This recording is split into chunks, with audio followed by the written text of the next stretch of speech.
All right. Hello, everyone, and welcome. Good afternoon. I'm Daniel, and in the next 40 minutes, I will be sharing some ideas about reading and habits that you hopefully find interesting. Since public speaking can be really stressful, I was advised by a friend of mine, she's sitting here somewhere, to picture the audience naked. Because if you do that, it will somehow help you to be less nervous because you see the audience as if they have nothing to hide.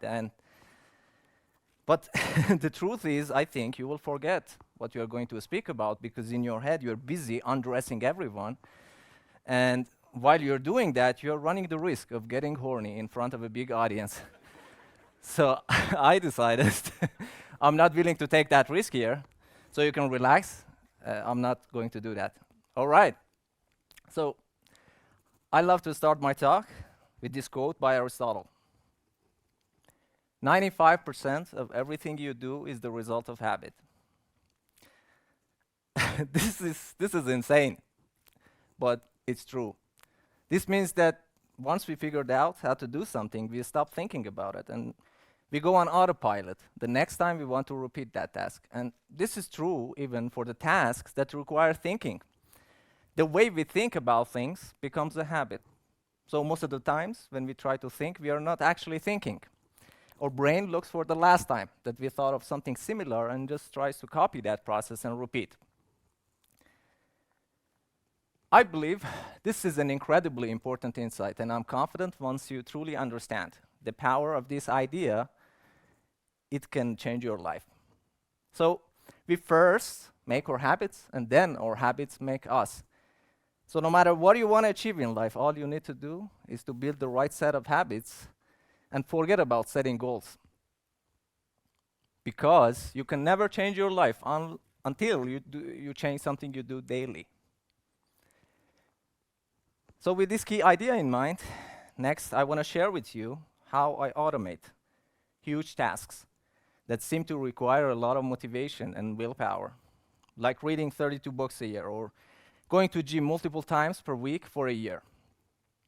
And by the end, you will be surprised to know, actually accomplishing such goals has nothing to do with motivation and willpower. And not only that, and here's the interesting part, actually relying on motivation and willpower will be losing a strategy. But before we dive into details, I'd like to tell you a story. It's a story about how I became a reader in the first place. I remember it was around summertime in 2008. I was a high school student back in my home country. I came across an ad on how to nail your university entrance exam. University entrance exam, it's a big deal in my home country. Every year, more than 1 million people attend this exam. And based on the rankings, they get to choose their universities and also their fields of study.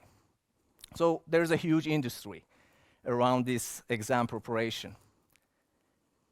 So anyway, I decided to join the conference, and the speaker was a rich, successful teacher slash businessman going on tours in different cities and selling his exam preparation package. And on the day of the conference, there were hundreds of people in the conference hall, and once the speaker started talking, everybody was captivated. It turned out he's also a motivational speaker. He said things like, you can become whoever you desire to become. You have the potential to do great things in life. You can become a millionaire if you want. And I was hooked. I never heard those words in my life before. Nobody ever said those words to me, especially the money part, because as you can tell, I really like money.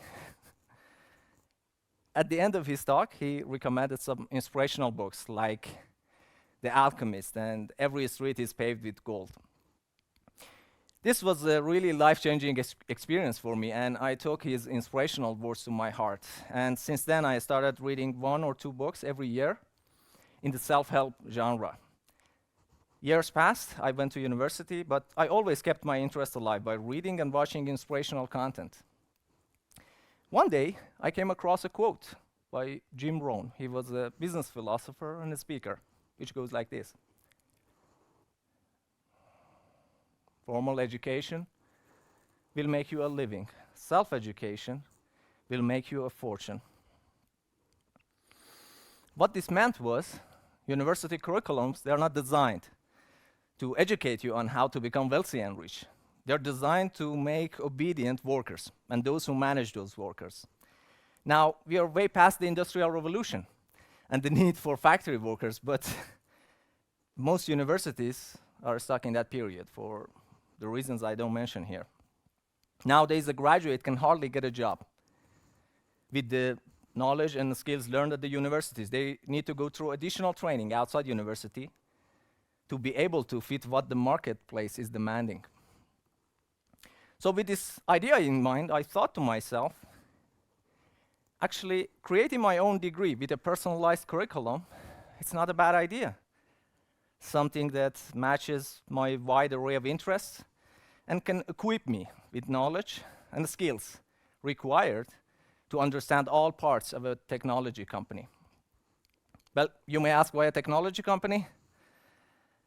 As an engineer, I love building systems, but no system is more fascinating to me than a technology company.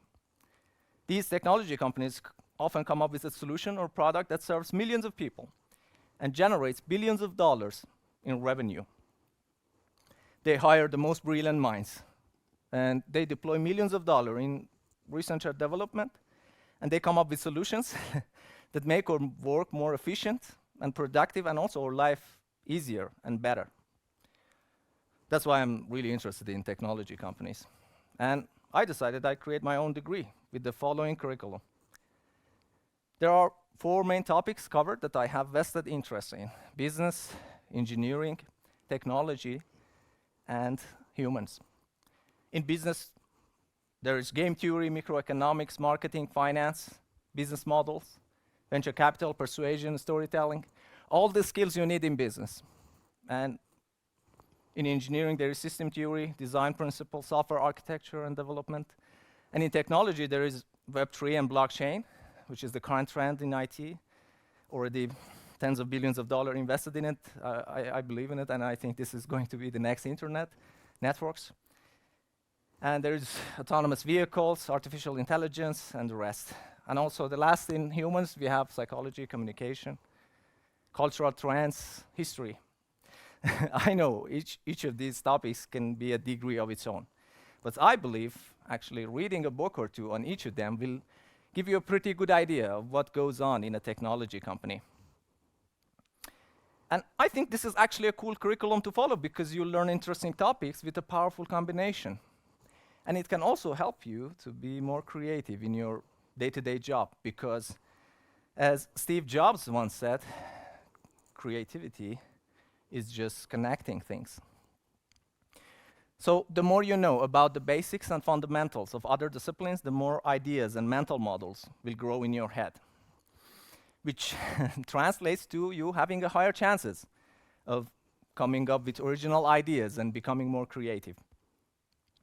Because the quality of our thinking largely influenced by the mental models in our head. And a mental model is just a representation of how something works.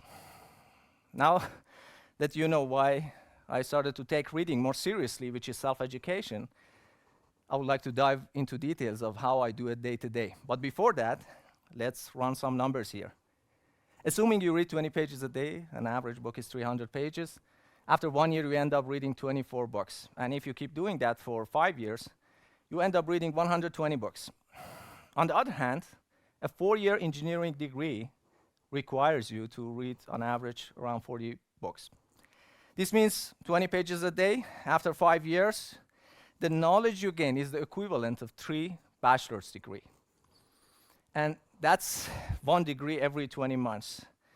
And that actually, it's a great deal right there. And as Trump might put it, it is the best deal I've ever seen. Oh, I love this equation. Small, smart choices plus consistency plus time equals radical difference. What this equation is trying to tell us is that success is the product of daily habits, not once-in-a-lifetime transformations.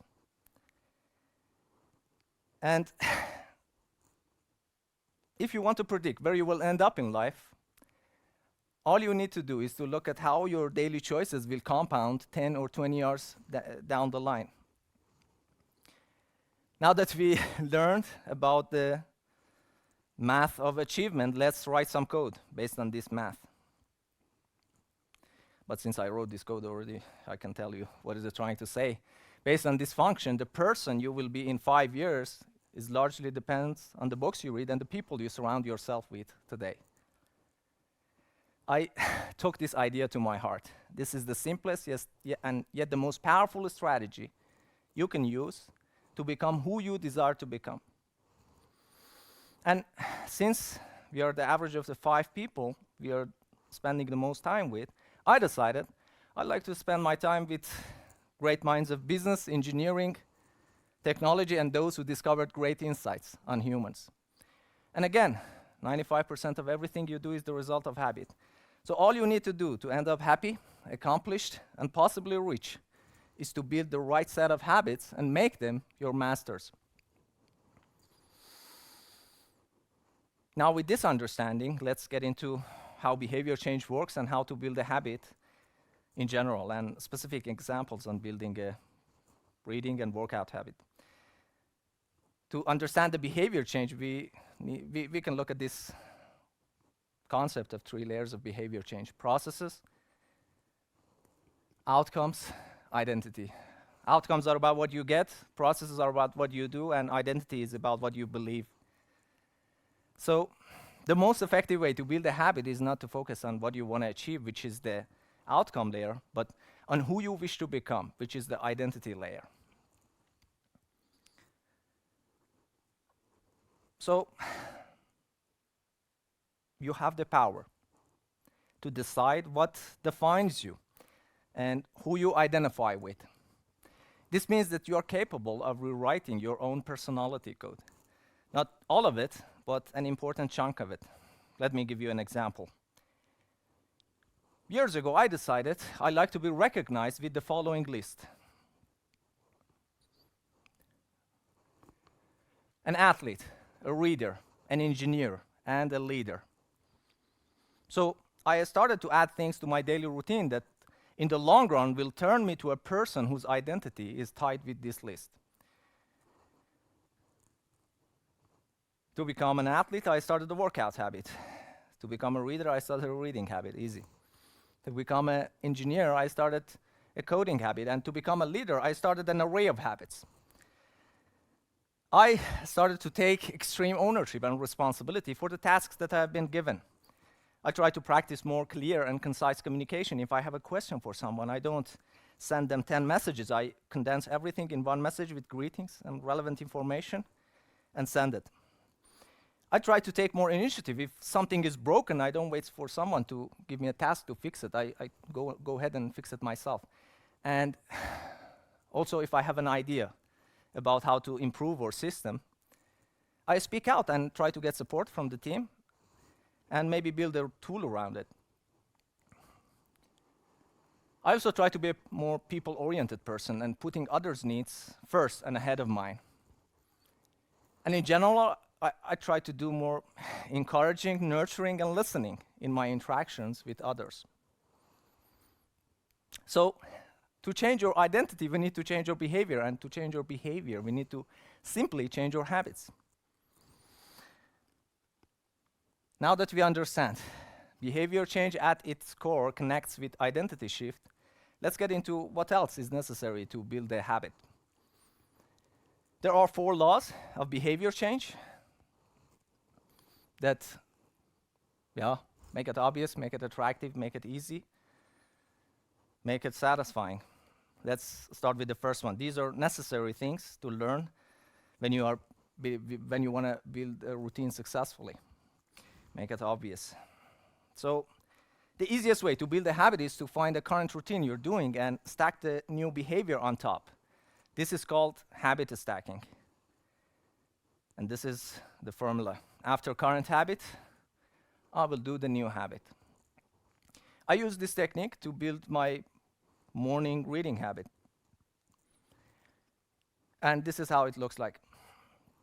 Every day when I wake up, no matter what time, I brush my teeth, wash my face, prepare a cup of coffee, go to my living room, sit on my couch, and then pick a book from my coffee table that I'm currently reading and read for at least half an hour. I started to do this routine consciously at first, but after a while, 2 or 3 weeks in the process, suddenly in the middle of my reading, I think to myself, what am I doing? When did I decide to read? Am I even in the mood for reading today? And then I look at the clock, I see, okay, 20 minutes already passed, and I simply go back to finish my reading session. And that's the power of building a routine. You do it without thinking whether you want to do it or not, or whether you feel like doing it or not. Not relying on motivation and willpower, but relying on the routine, because you do things because you are habituated to do it.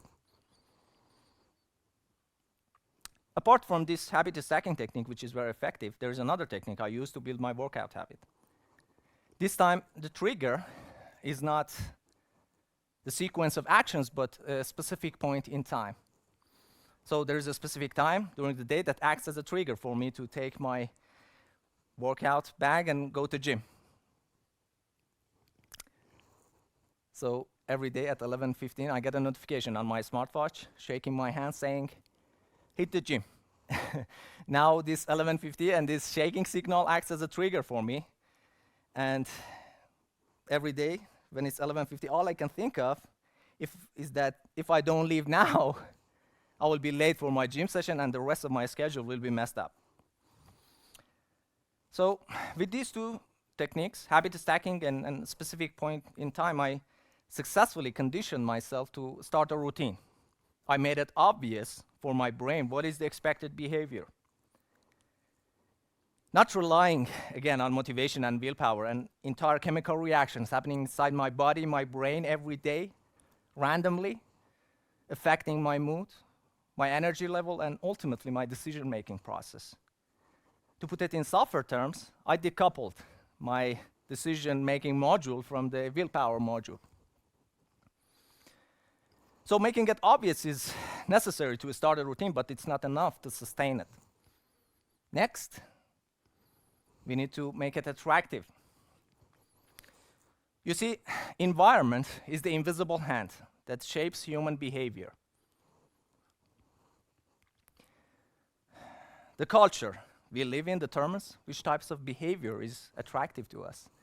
So we tend to adopt habits and behaviors that are approved of and praised by our culture, because we have this strong desire to fit in and belong to the tribe.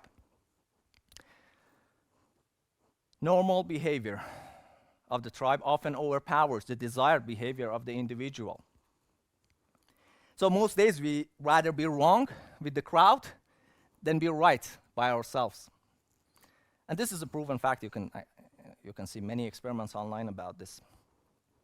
So one of the most important things we can do to build a habit is to join a culture where our desired behavior is the normal behavior. And also we have something in common with the group. In the case of my workout, I don't work out alone. I go to a gym where the normal expected behavior is to work out, right? You look around, you see everybody is running around and working out. You can't help it but to match what others are doing. Very powerful. And in case of my reading, I find like-minded people and try to connect with them and share my learnings with. And to take this more seriously, I started a book club, and we meet with our members every 3 weeks, and we share insights on the non-fiction books that we are currently reading, and also discuss ideas and try to challenge the conventional wisdom. After taking care of our environment, next, we need to make it easy. You see, the amount of time you have performed a habit is not as important as the number of times you have performed it.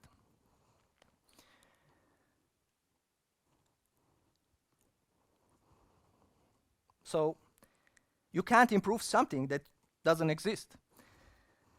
Years ago, when I started my reading habit, I was only reading 15 minutes each night before I go to sleep. And in that time slot, I could only read 3 to 5 pages. But I wasn't worried that it will take me, 3 to 5 months to finish a book. All I was worried about is that I should keep my streak until this becomes automatic behavior. So you can't improve something that doesn't exist, right? Years ago, I was also a gym trainer at my university. Trainees, they were always worried about which programs they should follow, like which days of the week they should come, and which muscle groups they should train together. Should they train with free weights or machines? How many sets and repetitions is good enough? And my answer to them was always the same. It doesn't matter. Just pick a basic program and stick to it and forget about the alternatives. All that matters for a newcomer is to just show up in the gym day in and day out.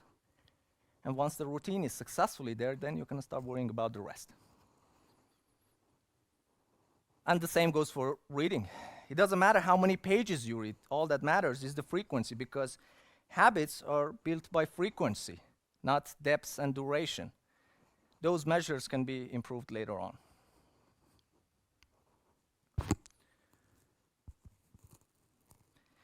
I think it's crucial to understand you don't get visible results in short term for important things in life. So you need to focus on things that in the long run are the things that are important for the long run. So you ensure you're doing the things that are important for the long run.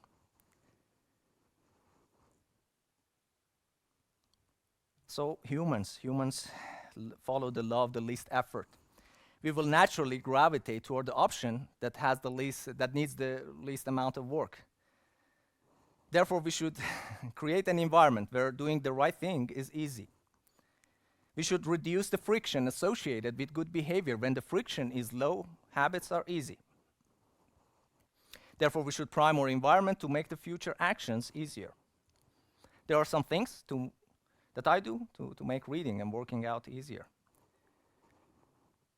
Every month, I make a commitment to buy new and interesting titles.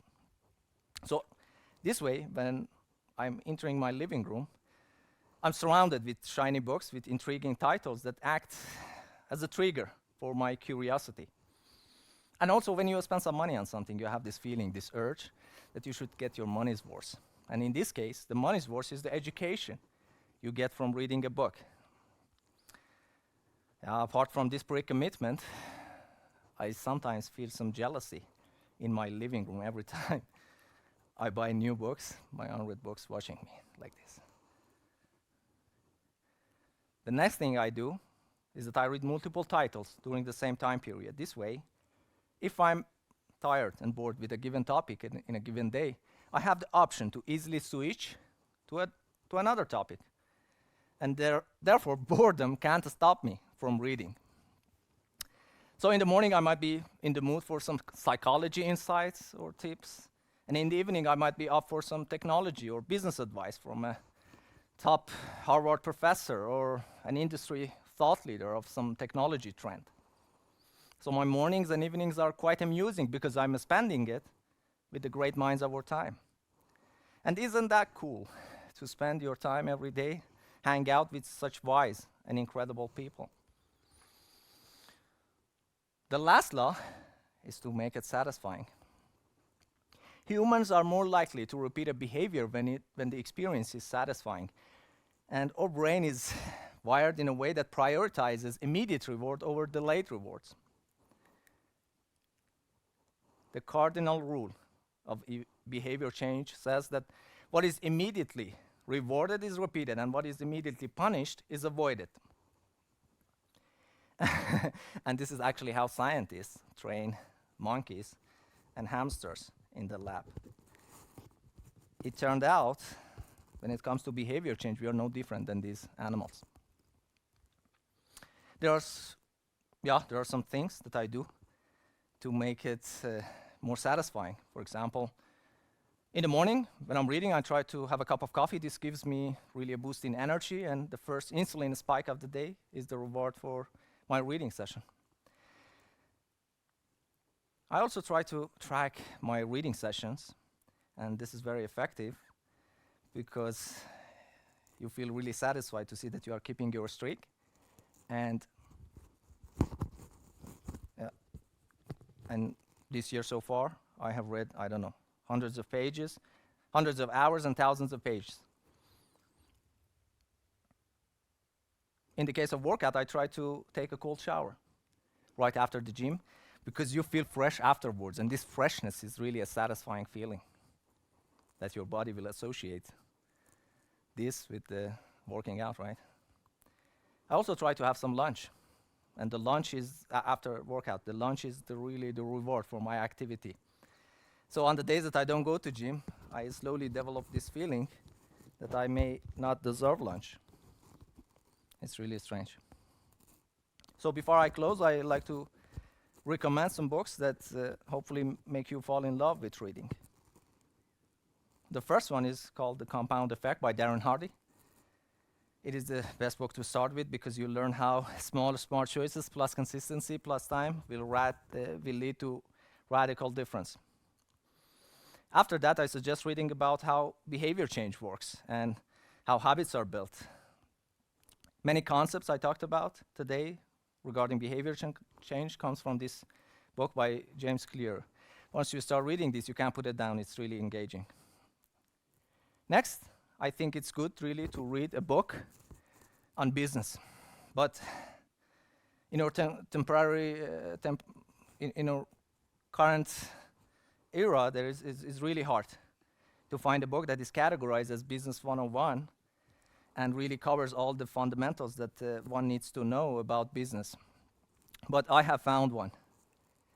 So most business books out there, they try to address a really narrow segment of the business.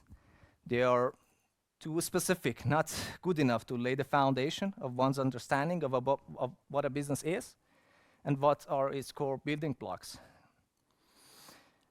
So the author, Josh Kaufman, in his fantastic book, The Personal MBA, Master the Art of Business, divides the business into 5 core parts. And the 5 core parts are value creation, marketing, sales, value delivery, and finance.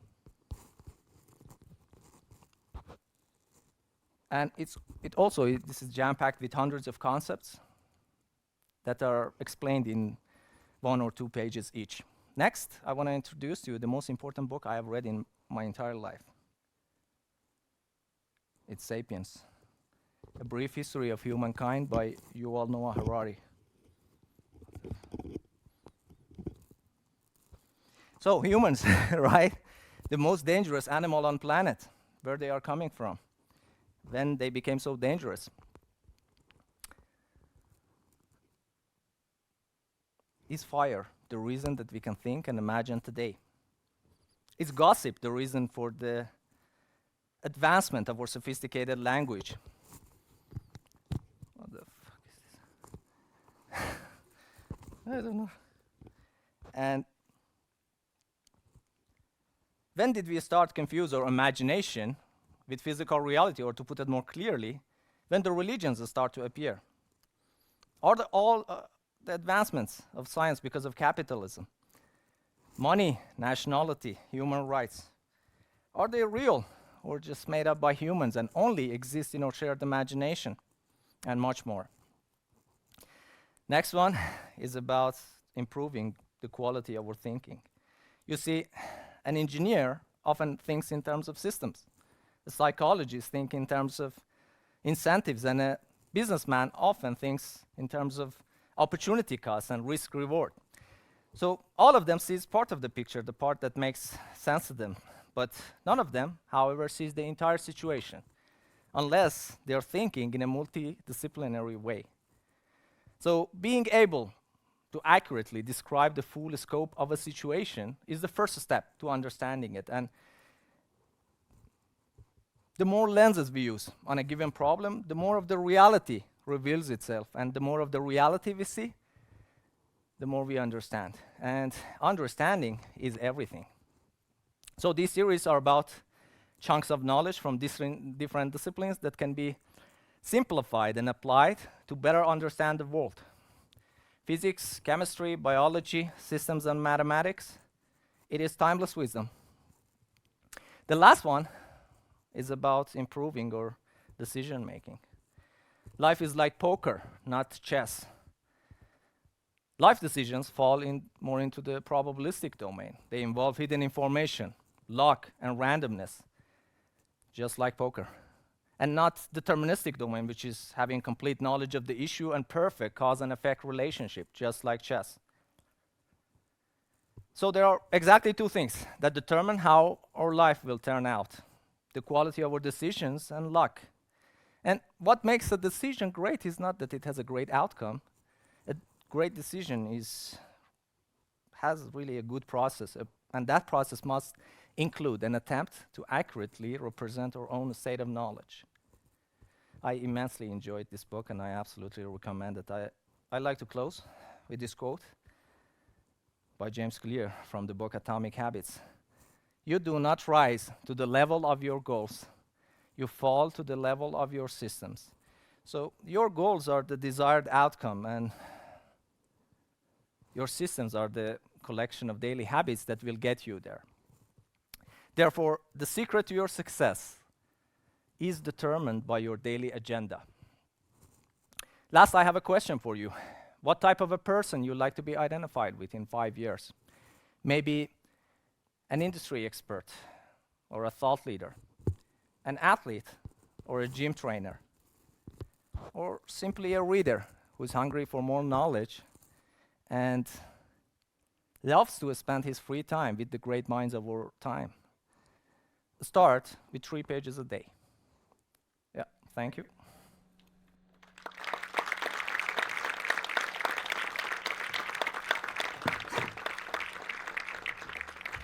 Thank you very much, Daniel, for sharing so many things from your life, personal experience. Yeah, now we would start with the Q&A session, so if you have any questions, just raise your hand and I come to you. Okay, back up.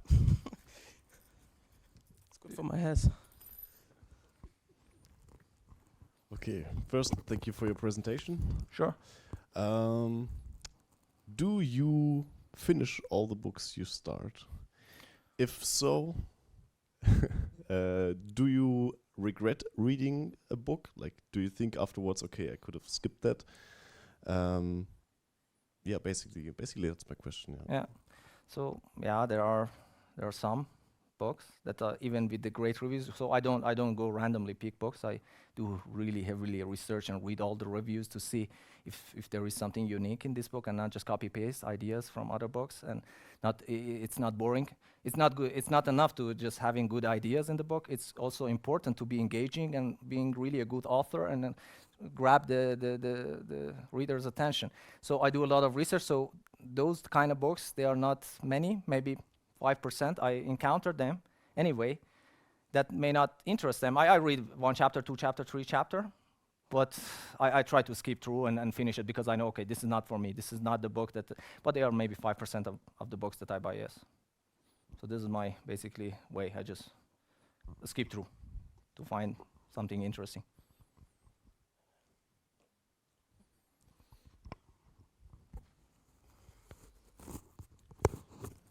First, thank you for your amazing presentation.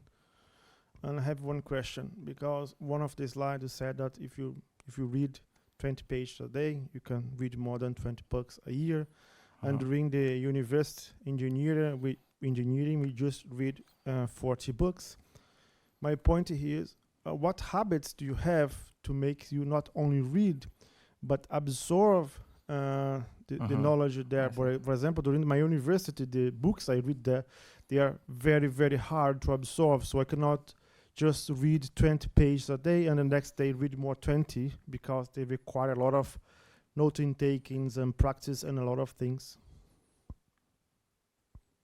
So the books I'm reading, they are not really, if they are, I don't read too technical things that are going into super details on, I don't know, some methods, some equation or something. I don't want that. I want the basic understanding, the mental models that are in the physics, in chemistry, in biology. So I don't read that. So what I do highlights, and also after my reading session, I have an app that I use to take immediately in 5 minutes. I can take all the highlights, 10 pages that I read. You can easily do it, and these highlights later on I can look at them and read them and get the overview. This is what I do. But those books that are, I don't know, too technical, only I read technical books, but those who are in the software. And in the software, yes, I go slowly. I read 7 pages, 10 pages a day, and I come back. What did I read? For example, I'm currently reading this, what was this book? This red one.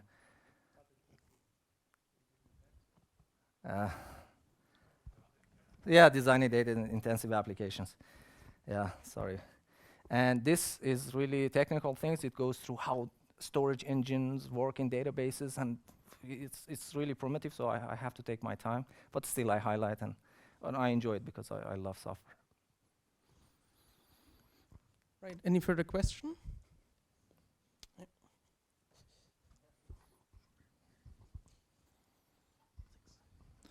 Hi, thanks for the talk. Sure. It's really nice. So I have 2 questions. And they are not related to each other. So first, what do you think of these apps which summarize books? I don't know what it's called. Blinkist, thanks. And second, do you also read fiction or novels? Because personally, I think I learned also quite a bit about politics or whatever from novels. Okay. So the way our brain works, it needs a lot of discussion, a lot of surrounding arguments. When there's one idea, yeah, in this blink list, you can see what is the idea. But the way we learn things is through discussion, through thinking, through engaging our brain. And that's why I don't do that. I try to read books, because you need more and more. Maybe you need sometimes 10 hours to go through something. It takes me 1 month to finish a book, but I'm always engaged. Like 1 month I'm engaged to understand this idea, and there are a lot of arguments made and a lot of examples, and this makes it make it stick, maybe, hopefully, to my long-term memory. But short things, you forget immediately, or 1 day, 2 days afterwards. You can't, when somebody asks you, hey, what was this book? You maybe give them 1 sentence, but it's not really deep. So I do it deep, because we learn things more when we go deep and slow. And yeah, so it's important to pick the best books, so you don't waste your time there, because you do know you want to do slow and deep. Yeah, that's how I do it. This is about the first one. The second one, I personally, I'm looking really, you see these topics I showed you, business, engineering. I like stories, but I like to get this stuff because I'm spending my time. There is always a next best alternative with my time I can do. So I want like the really insights, the business insights, the psychology insights. I don't want to be, these novels, sometimes they give you ideas, but it's like you have to read the whole book to get to ideas. But I want in each, like I want content rich. I want like a book that each page it take you 20 minutes to read a page, because it's full of like insights, either from, I don't know, research or so. This is, but definitely I can't really say more about novels, because I maybe read 10 of them in general. Thanks. Yeah, I'm not a fan, so I'm not the best guy to ask me about this. I will crap over it.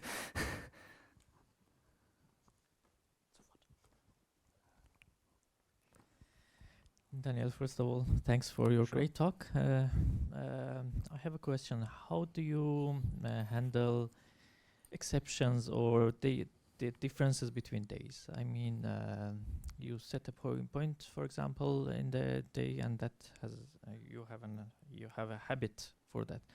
But days can be different. How do you have any?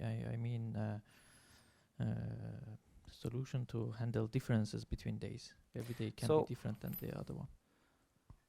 There are, I mean, in a year you might get sick. Maybe that's 1 day I might not be able to read if I'm sick, because my brain is not working properly. Or if I'm traveling now, right? I brought my books. So in the morning, this morning I just read 45 minutes. I had 2 interesting books. They're thinking, like The Art of Thinking Clearly, and another business book. I'm just carrying them around, but because I do like small, like 15, 20 minutes, it's just like my toothbrush. I just take it with myself. But after a while, it's super hard for you. If it becomes a habit, it's super hard for you to not do it. to just go by your day and go for example, go for my job without, I said, today I didn't read. I feel that something is wrong, you know? This is the power of habits. You're really used to it. You don't know why. You're like, you have to do it. Your body is like thinking, what are you doing? So that's why I say start with 3 pages. And once the habit is there, you will postpone everything else until you do this. Yeah. Okay, thanks. Sure. Hi. Sorry. Thanks for your talk, Daniel. Sure. I have some kind of personal question, I guess, if that's okay. Yeah, sure. What do you do to relax? Relax. And would you say you have developed your habits in a way to get a sensation of relaxation through your habits? Because I think those 4 fields of habits that you mentioned are pretty time intensive, I would say. So I was wondering, what do you do in your everyday life to relax? Relax. I have trouble every night to 1 hour. On average, 1 hour, one and a half hour for me to fall asleep because my brain is. I really don't have much to say in the relaxing part. But when I'm reading, I'm feeling good. I go to my terrace after work and read there. I get fresh air, and this is for me relaxing. Just knowing that I'm progressing on these books and on these ideas and learning more and more. This is basically my relaxation mode. But I wasn't like this. Like 3 years ago, I wasn't like this. I was just out, I don't know, with friends. But now I'm changed. I'm like, love to do more reading instead of going out.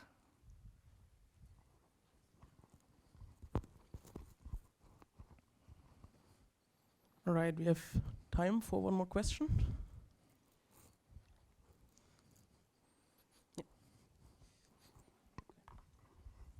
Yeah, then we make 2.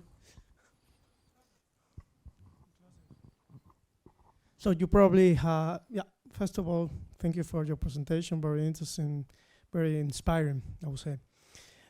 So I have a question. I also really love to read. And probably you have the same problem that I have, is I don't have enough physical space for the books I have. So it's like, sometimes it's difficult. You highlight and you try to reread the books and everything. You don't want to take them out of your house. So how do you do first to keep the books you would like to keep, so to say, and secondly, like to store all the knowledge you have acquired by reading? I mean, probably in your brain, definitely, but also if you are like me, you take notes and you would like to have them, you know, like, I don't know. You probably get me there. So for the first one, you said storage. Actually, I moved. I moved my flat just because I wanted one bookshelf. If it wasn't fitting in the room, I said, okay, I have to change this flat. And I changed the flat and bought this big bookshelf. So that's one thing you can do always. I tried that. Yeah. It's because I wanted this nice bookshelf. So, and books. I mean, I also have this e-readers, this Amazon Kindle thing. But do you use them though? Like for me, it's like difficult because I'm really old-fashioned. So I take the book. I don't do. I maybe do 2% reading on that. That's one solution. But I take try to, if I'm going on a trip, I try to bring one smaller book, something like that. All right. But if it's too heavy, I don't do it. But I always try to have some physical book with myself, with my markers, with my highlighters. Yeah. But did you have? You also had another question. It was about knowledge storage. Knowledge. Okay. So, for example, last year I wanted to learn about the stock market. I read 7 books, one after another. Different ideas, different people having ideas, and this really helps. Every time I get into a domain, I try to have multiple books on it. That's just one person's opinion. And this really helps when you are 3 months learning about something, some topic with different views and this really helps to be these ideas engraved in your brain, and you have a really good understanding about whatever you're reading. This is my strategy, basically. Reading multiple books in one domain. All right. Thank you for that. Sure. All right, I think we had one last question. Okay.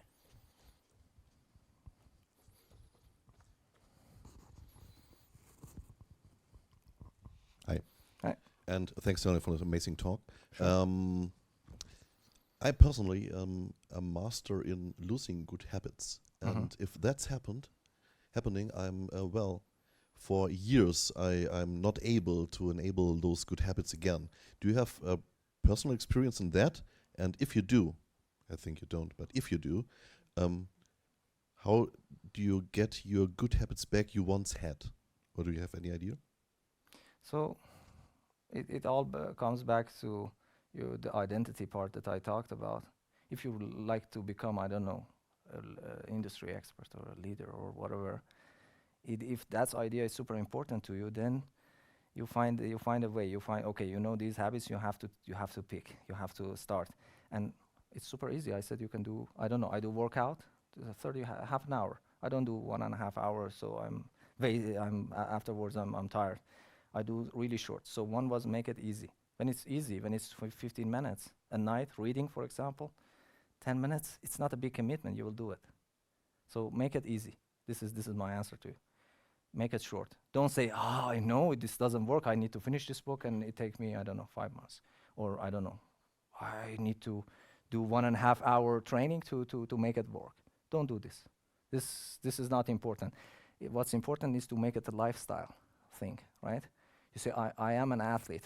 If I do this 5 years, I will be in shape. You don't need to do, it will not work. You will never, as I said, you will never get visible results in life in short term for important things. So you should make it a habit. And making it a habit is easy. As I said, you can make it easy. This is my solution, usually. When it's easy, you do it. And there are 2 techniques. You stack, you say, I don't know, right after work you do something, or right before you wake up, or you have to adjust it there, whatever the habit is. One is notifications, something that you get, I don't know, on your watch, and this really works at a specific point in time. Yeah. Great, thanks. Yeah, sure. All right, thank you, Daniel, for your insightful presentation. I think we can all agree that it takes a lot of discipline to do what you do. So thank you very much for sharing so much of your life. And yeah, ladies and gentlemen, Daniel Daneshi. Yeah, thank you.